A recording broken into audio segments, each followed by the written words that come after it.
The champagne flute froze mid-air when I said my name. Haley. The coordinator's smile cracked. A glance to the clipboard, another to the security guard, then the words, rehearsed but trembling, "No entry for Haley." The violins kept playing. Silk dresses brushed marble. My sister's wedding breathed around me like nothing was wrong. I stepped aside and called her. She answered on the second ring, breathless, bright. "Where are you?" she asked. "At the front," I said. "They won't let me in." A pause. I heard it then, the smirk through the phone. "You're just the help," she said. "Use the back door." I smiled because the moment had finally arrived. I left quietly. I placed the platinum box on the gift table, centered, polished, heavy. No card, no name. Then I walked away. Hours later she would call me nonstop. But this didn't start at the wedding. It started years earlier when my sister learned how to borrow without returning. She used to braid my hair before school. She taught me how to lie convincingly to our parents. We were a team. When our mother died, I held her while she screamed into my shoulder. When she met her fiancé, I paid the down payment for their first apartment. She called me her backbone, her rock. Then I built a company, quietly, carefully. I put it in her name because she was older, married, more stable. I trusted blood. I trusted history. I trusted the girl who braided my hair. The first sign was small, a missed meeting, a contract I didn't recognize. She stopped CCing me on emails. She changed the office locks for security.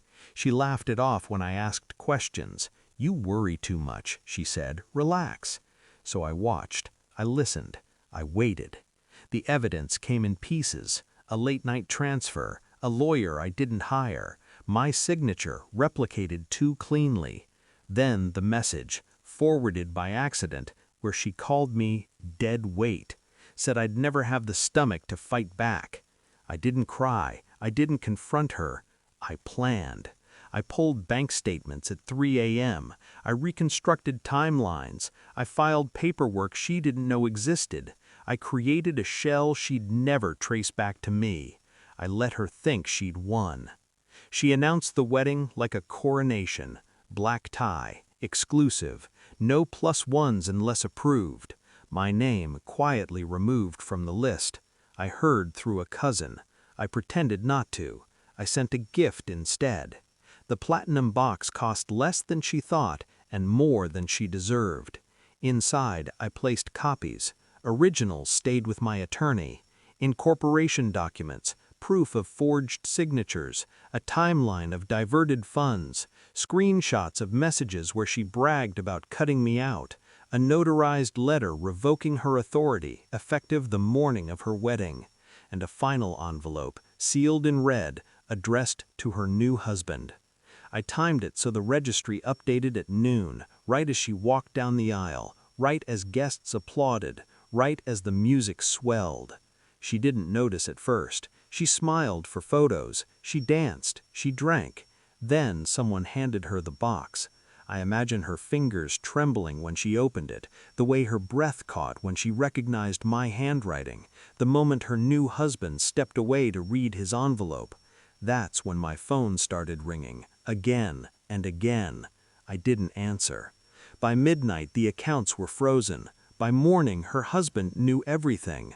By noon, the board had voted me back in, sole control. She was removed quietly, efficiently, permanently. I answered her call on the 4th day. She didn't yell. She begged. She said she was scared. She said I'd ruined her life. I told her the truth. I didn't ruin anything, I said. I returned what you stole. There was silence, the kind that finally tells you who someone is.